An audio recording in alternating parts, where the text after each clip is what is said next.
Evening draped Vice City in bruise purple, while Lucia Caminos watched waves slap the pylons of a marina. Jason Duval tightened the strap on a pelican case and checked the boat's tide along the dock. "You sure he's clean?" Jason asked. "Scared enough," Lucia said. She nodded toward a sun-faded bayliner nosing the pier. "That's Raoul." The skinny man climbed out, eyes restless, wrinkled shirt. "You the restorers?" he asked. "We restore balance," Lucia said. Raoul cast off. "Off Soldier Key, 60 meters from the marker light." "You got the cash." Jason lifted the pelican. Inside were vacuum bundles stamped with QR tags, dummy bills for optics. Gift-wrapped, like he wanted. "It's not your buyers," Raoul muttered. "It's his employers. Don't say names. Objective: infiltrate the keys. Recover the crate before a rival courier." The outboard coughed alive. Mangroves braided the shoreline. Jason scanned patrol lights. A skiff swung a spotlight over their hull. 2 silhouettes grinned around cigarettes. "Friendly check." "Where you headed?" "Family on Mateo," Raoul said. The light drifted off them. "Watch the tide," someone called. They idled at a marker where the water turned opaque. Raoul pointed. "Rope'll be below. Crates on a dropper." Jason clipped a dive light. "Easy money," he said. "Easy never pays," Lucia answered. He back-rolled into dark. The dive light pulsed. Something heavy brushed the hull. Jason surfaced, breathing hard. "Got the rope." "Heavier than expected." "With what?" Raoul asked. They rigged a pulley and heaved. The crate thudded aboard, dripping brine, stenciled with a generic warehouse logo. Inside were electronics, survey cases, and a vapor-wrapped bundle. Jason sliced.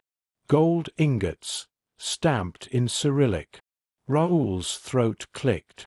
"No way." Floodlight. Voices. A speedboat ghosted from dark, for men in neoprene with night optics. "Hand over the crate and nobody swims." Lucia's look met Jason's. Risk, cost, exit. He snapped open a flare gun. "You drive." She floored the throttle. The bayliner slapped chop. Salt nickeled her face. The black boat paralleled. Jason fired low.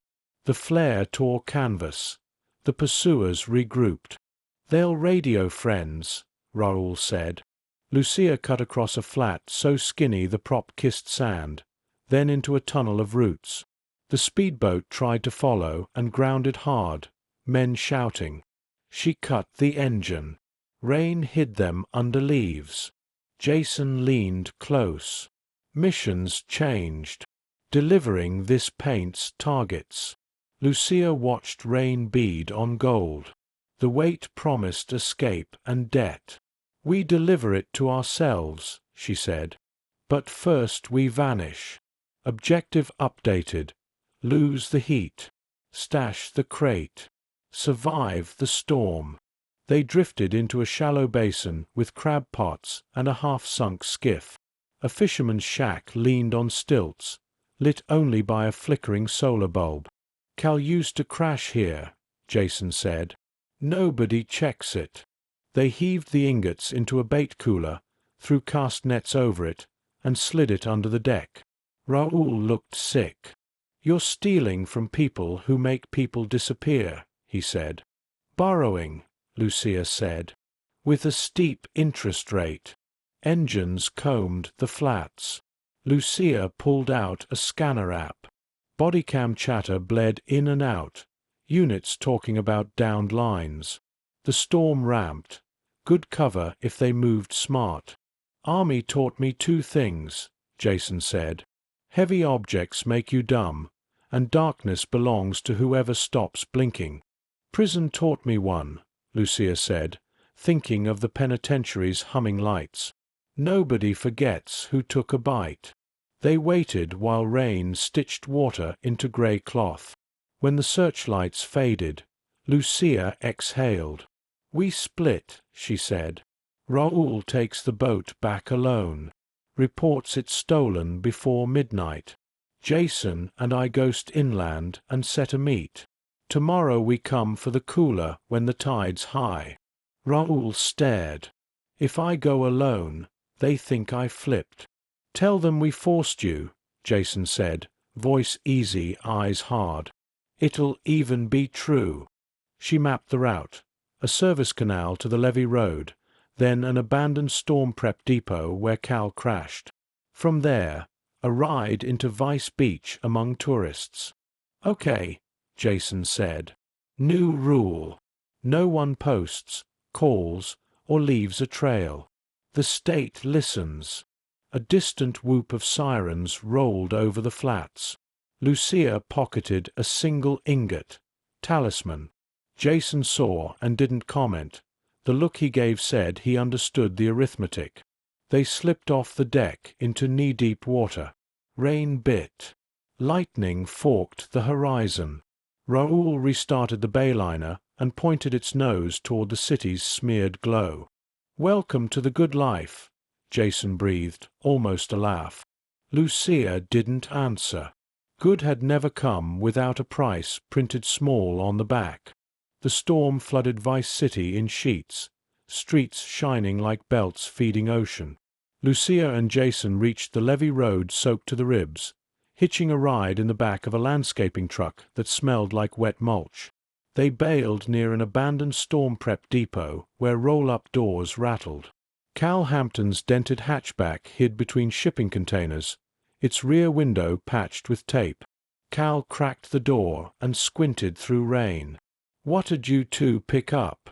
"Because I felt my paranoia spike around sunset, and it has instincts." "Insurance," Jason said. "We stashed it. Need a place to thaw out and plan." Inside, a mural of a grinning dolphin peeled.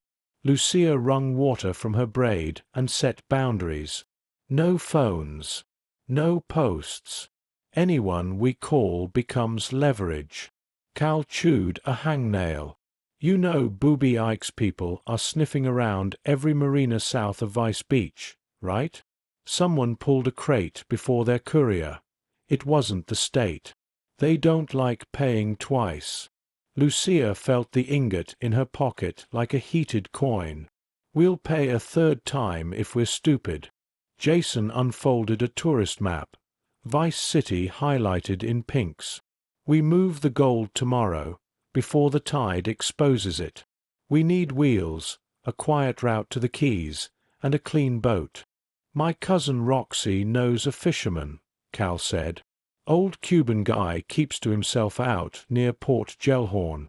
No questions, cash only."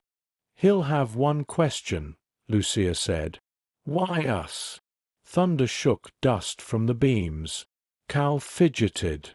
"Because Roxy owes me and I owe you. Circle of trust, baby."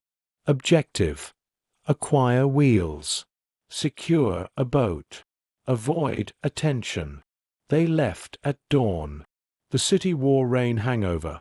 Palm fronds in lanes, dumpsters drifted into intersections, the stink of flooded storefronts. Cal drove, eyes flicking from mirrors to the road. Lucia watched for the small traps, cruisers angled near gas stations, utility vans with antennae, live-stream kids interviewing chaos. Near Vice Beach, a convoy of box trucks blocked a lane while crews pumped out a nightclub. A woman filmed a gator sloshing past. Jason laughed without humor. "Leonida, man." Cal's phone buzzed in the cup holder. He glanced. Lucia snatched it and shut it off. "Discipline," she said. They scored a stolen-feeling SUV behind a motel where the AC rattled. Cal knew a key trick. The engine turned with a wounded sound and settled into an idle. Lucia swapped plates with a delivery van, hands steady. Jason wiped rain from his forearms and stared at the sky, that heavy lid. "Boat next," he said. They cut west, skirting deep puddles, passing yards where families barbecued under tarps, smoke mixed with ozone. At a light, Lucia saw a billboard for Only Raw Records with Draquan Priest's smile turned down by water streaks. The city's confidence was damp but not drowned. On Port Gellhorn's fringe, warehouses squatted like stubborn secrets. Cal guided them to a bodega whose sign read Viwai Vienna. A grandfather-faced man sold ice and rope. Roxy showed late, laugh wired. She hugged Cal and sized up Lucia. "You the shot caller?" Roxy asked. "Depends on the shot," Lucia said. Roxy led them down an alley reeking of bait to a canal. A weathered ponga floated there, outboard tilted. "T.O. says $3,000, full tank, no stories." "2," Jason said. "T.O. believes in cash," Roxy said. Lucia paid 2.5. They checked plugs, bilge, and prop. Cal palmed a burner phone from a display and slipped it to Jason. "For emergencies. Not for stupidity." They pushed from the canal. The ponga hummed steady, a relief after the bayliner's drama. The sky cleared. A siren yelped before they hit bay. A Marine Patrol skiff arrowed up, lights spinning, 2 officers with body cams glittering. "Vessel inspection," the loudspeaker said. "Kill your engine." Roxy cursed and let go of the tiller. Lucia met Jason's eyes. She raised her hands. "Morning," Lucia said as the skiff bumped them. "We're helping family clean." "Ma'am, we've had reports of stolen equipment moving through this district. Any cargo on board?" "Just rope and hope," Cal said. The cop peered into compartments, lifted seat lids, scanned their faces. The other officers' radio rattled codes and addresses. Silence stretched. Then a call burst through. Shots fired near Vice Beach, officers down. The skiff men shared a look, dread replacing paperwork. "We'll circle back," the talker said, pushing off. They drifted a second. Jason exhaled. "The world keeps buying us time," he said. "The world sends a bill," Lucia said. "Let's pay before interest adds up." Objective updated. Retrieve the cooler. Prep an exit route nobody expects.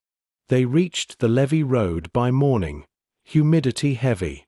Cal parked in the shade of a tagged billboard. The canal ran black, disturbed by mullet flipping. Roxy tied her hair. "You sure about this?" she asked. "Sure enough," Lucia said.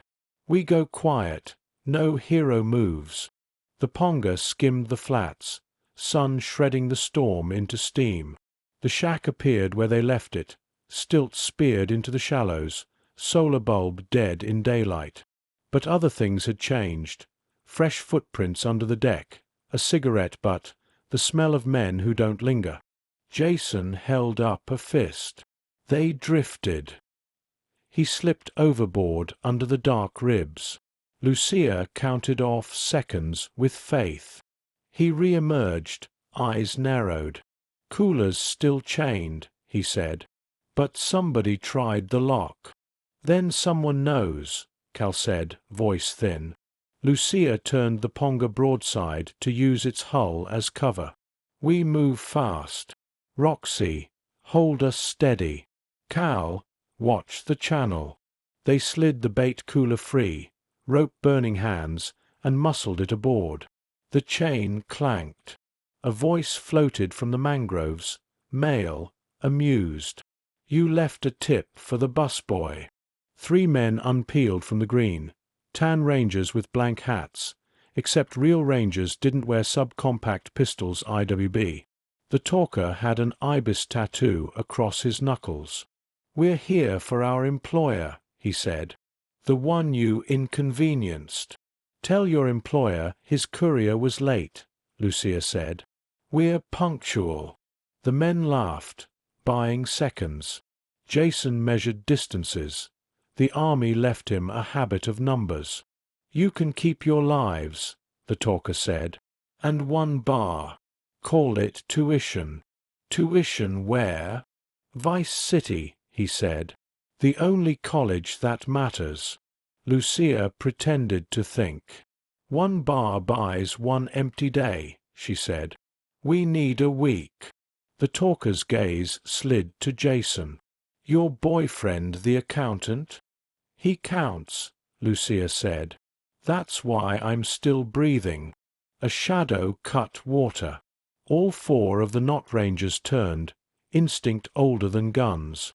An alligator rolled near the ponga with lazy confidence, nostrils flaring. For a heartbeat, everyone obeyed local rules. Then an airboat winding up the channel. 2 kids in neon vests filmed themselves on a rig wobbling toward the shack. Leonida man sighting baby, one yelled. Storm's over. The content's back. The talker swore. We're not doing this on camera. He lifted his chin. Drop the cooler in our boat and walk. No, Lucia said, and smiled like a scar. Jason moved first. He slammed the ponga's throttle to jolt the stern, sending the cooler skidding toward the skiff. At once he tossed the chain, looping the bow cleat. The ponga jerked, swung, and the boats kissed with a thud. The alligator sank, offended. The airboat veered to avoid the mess, the fan shredding audio. Cal kicked the cooler lid open. Sun hit gold. The phone kid shrieked. Yo! We struck pirate TikTok. Metal flashed. Lucia fired first. A flare again, ripping heat and light. The talker ducked. His buddy popped 2 rounds wide. The flare smoked in the mangroves. Roxy screamed at the kids. They screamed about followers. Jason yanked the chain. The skiff banged into the ponga again.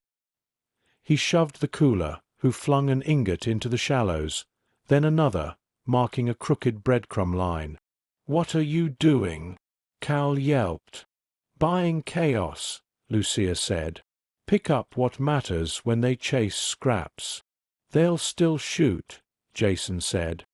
He vaulted into the skiff. The talker met him there. The deck jolted.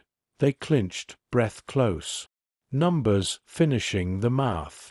The pistol hit deck. Roxy snatched it and threw it overboard. The phone kid leaned to frame Jason. We're live, he announced. A siren again grew from the mouth of the channel. Marine patrol, and behind them a blacked-out go-fast with a hardtop. The knot rangers backed toward the mangroves, cold, slipping away. We're leaving, the talker said. Enjoy your tuition. Jason started to answer, then saw it. The go-fast wasn't law. Its bow carried a crest. The boat swung broadside, and a man in linen stood, holding nothing and therefore most power. Senora Caminos, he called. Senor Duval. My employer asks very nicely. Booby Ike. Roxy whispered. No, Cal said. Someone who hires him. The linen man smiled thin. Gold belongs to difficult people. Return it, and we change everyone's week.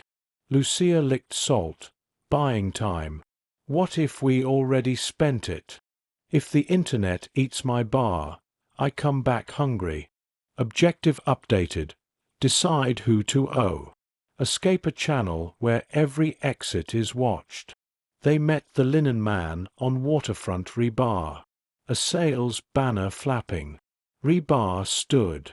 The go-fast idled alongside a floating dock with its crest bright. 2 polos watched. You made a mess, the man said when they approached with the cooler on a dolly. We prefer clean negotiations. We prefer punctual couriers. He'd counted cameras. Roxy lingered near the SUV. Cal shifted. "Open it," the man said. Lucia popped the cooler. Gold showed. "You took some," the man noted. "About that," Lucia said.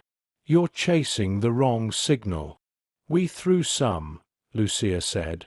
"Long story and not your problem." "Our content is simple," he said. "Return everything. Then we forget you." "Forget us how?" Jason asked. "Like you forgot your courier? We remember who we need. You are not on that list if you behave today." Marine Patrol drifted, pretending to check markers. "Let's conclude," the man said. They lifted the cooler. A lid closed. Chains clicked. The man checked a pager and nodded. "And now interest," he said. "The bar you pocketed." "You're chasing the wrong signal," Lucia repeated. The man went still. "Explain." Across the canal, a white van sat with back doors open. 2 neon vests bobbed inside. Content kids, live again, talking into a lens. The boy waved a bar. Comments streaked. "They, found something on the flats," Cal said.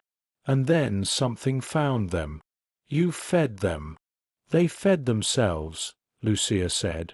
"We added seasoning. You want the pocketed bar? Follow your tracker. Or keep the crate and call it shrink."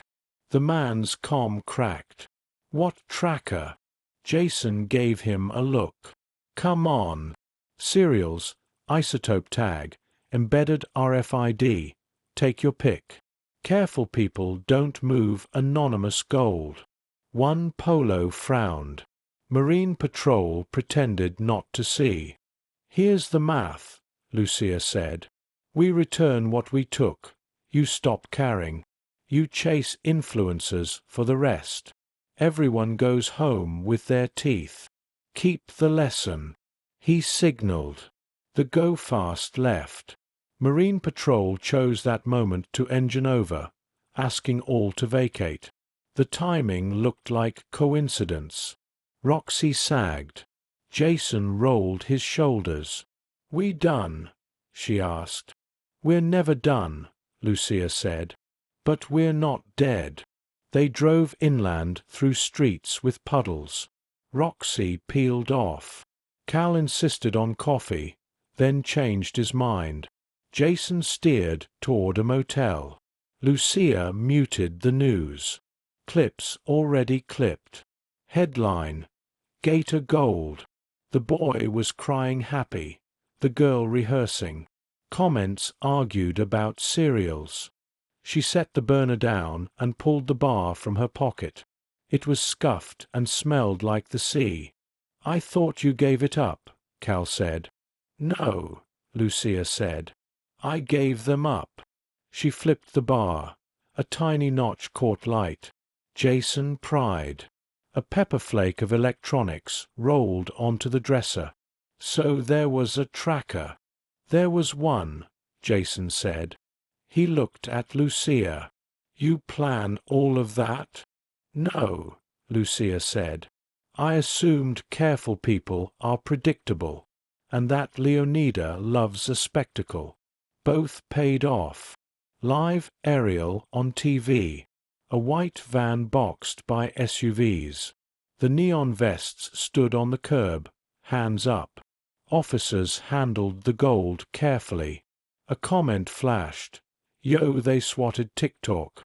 "How long till Linen Man realizes we made him choose to be reasonable?" Jason asked, shutting the blinds. "Long enough," Lucia said.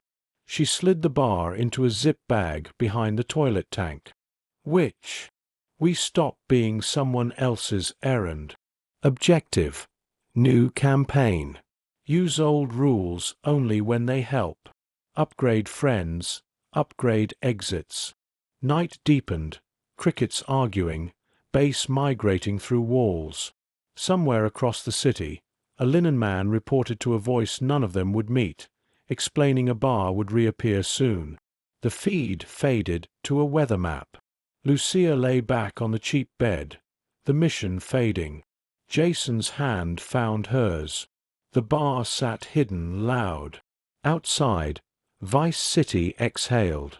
The future kept its price, but tonight their ledger showed black ink. They listened to silence.